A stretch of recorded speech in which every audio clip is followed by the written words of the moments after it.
This is Dave Lee for Six Towns Radio. I'm very pleased to be able to say they're on the other end of the line. I've got a member of Daphne's Flight who have had a successful tour and performances at Cambridge and Shrewsbury. It's Melanie Harrold. Hello, Melanie. Hello. How nice to speak to you. So, you've had a busy year with Daphne's Flight, an album, tour, major festivals. Which is the highlights, would you say? I mean, you've obviously played Shrewsbury just last week and then Cambridge before that. I think well, there are so many points of highlights. I think the final gig at Shrewsbury, the afternoon gig that we did, we were in front of over 3,000 people, and that felt like a wonderful culmination of the original concept to get back together for the reunion and for it to have worked so well. And it's almost a year ago that we were all up at Chris and Julie's place making the album. It just felt this wonderful surge of energy that all of us are so competent and so good at what we do, and it was like this wonderful audience. But Shrewsbury's audience are just fantastic, and this wave of energy coming towards us, and we just kind of went whoosh. Yeah. So of course, Daphne's Flight got together just over 20 years ago. Yeah. But then I gathered sort of like because of work commitments, etc., you weren't able to sort of work so much in the meantime, but you've got back together last year, was it? It was, yes. The idea was the Christmas beforehand. Chris and Julie went over to the Isle of Man and did a gig there, and Christine Collister lives on the Isle of Man, and they hadn't seen each other for a while and got chatting, and Julie said, gosh, it's 21 years, why don't we do a reunion tour? And so the emails went out, and Helen and I thought it would be a really brilliant idea.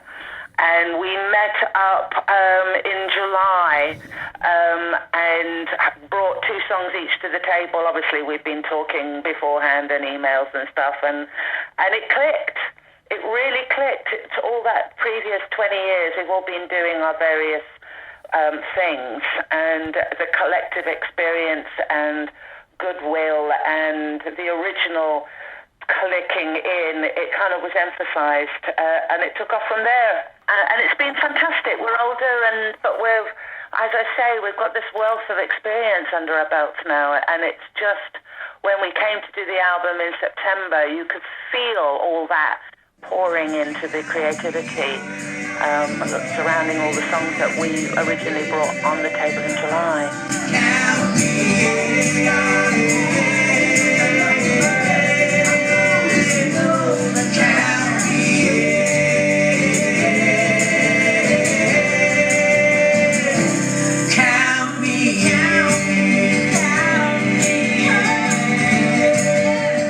Now, the original album, released 20 years ago, was recorded in 10 days in the Isle of Man. Yeah. How different was the recording for this one? Well, I don't have a lot of memory, actually. I don't have a great memory. I think it was Dance Like Warmer. My feeling is that there was a lot more sophistication altogether. Everybody's experienced. Julie is a great engineer, and her recording equipment's she's got this great studio in the garden. So the actual, what we achieved in 10 days, I think, was a lot more complex and a much more multi-layered than what we were doing 20 years ago. And we did it in the same time. So, there's what I say about the level of experience and competence and professionalism that is under our belts now. But it's a mixture. The new album, what's the name of the new album? It's called Daphne's Flight, Knows Time, Knows Change. That's right, yes. But which tracks are you? Because I mean, on the original album, of course, you did Over and Over and The Letter and things like this. That's right. What tracks are you mainly featured on the new one? I brought in 2 songs, one in London, and I was doing a project with one of my choirs about bringing songs in from people, the songs that meant something to them, and one of them brought in Elvis Costello's Shipbuilding, which I'd loved for ages, and I've just finished reading Elvis Costello's biography, and wow. And when Daphne's project came up, I just felt we would take it up onto a whole new level, so I brought that one in, and fortunately they all went for it. Then I wrote a song called My Heart, and that came from a friend. I was tussling with a problem, and my mate said, well, what does your heart say? And I went, I don't know. I don't know.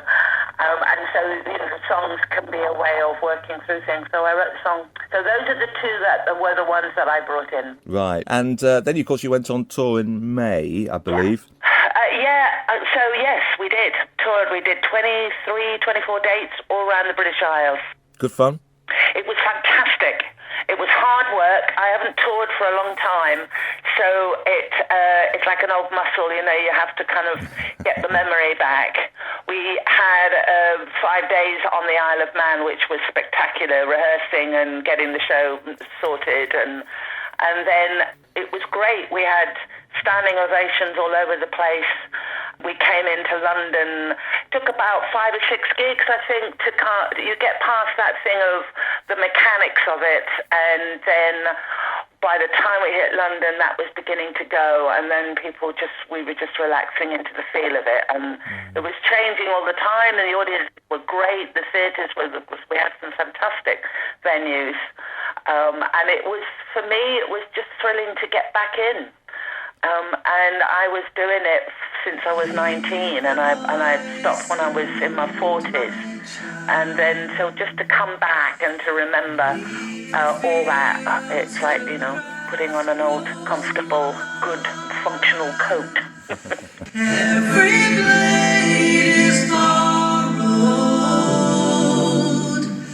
Let the land lay fallow. How does it differ from? I mean, you toured with your solo albums in the 70s and 80s, and with Hank Wangford and with the Albion Band, if I remember rightly. Is that right? I did some work with the Albion Band, yes, in the 80s, I think, late 70s. And so you've toured with a lot of other people. But so is this? I don't know. It's a combination, really. I tell you, I can't believe how lucky I am to be on the stage with the calibre of musicianship and singing of Christine Collister and Helen Watson and Chris Weil and Julie Matthews. I mean, it feels very lucky in my 60s to have arrived on stage at that level. And I think the quality of listening and music and sound and singing, each one of us, every time they sing the song, I'm going, wow. Yeah. So I think on that level, it's the most democratic, it's the most equal, and it is something that I have a lot of appreciation for, and I think that's the difference, because I've been around for a while, and I really appreciate how lucky I am, and that this has come together. So on that level, it's quite different, because I'm very conscious of how good it is. While the others, I was still learning and cutting my teeth and new environments, and I was the only woman in an all-male band, so there was a lot of social politics going on as well. But this feels like a real culmination of experience, and being able to put it into the songs that we're singing are serious songs about serious issues. So it feels, it has a lot of depth to it too. Right, I've got a million questions I could ask you, but let's talk about, no, we could be here all day, believe me.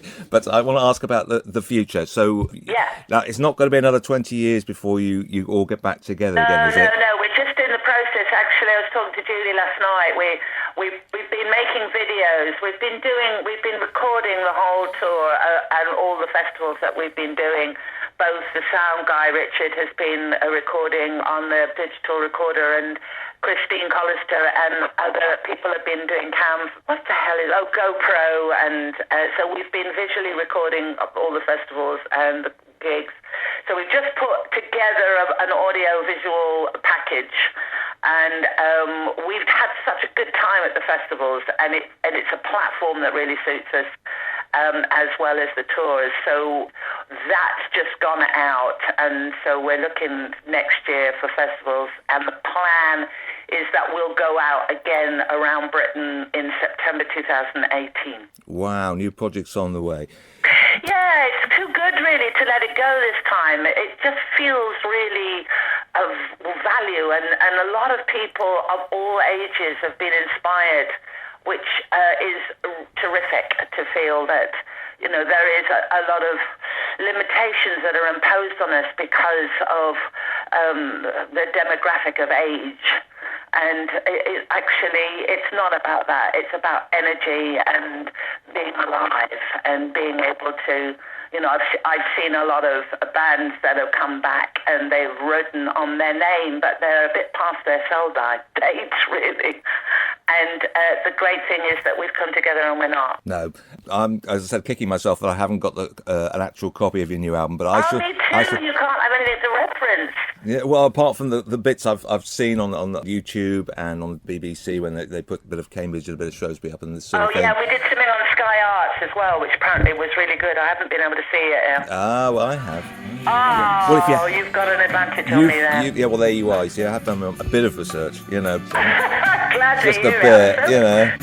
And you don't know, you don't know, you don't know, you don't know, you don't know how glad I am. So much going on. It's just...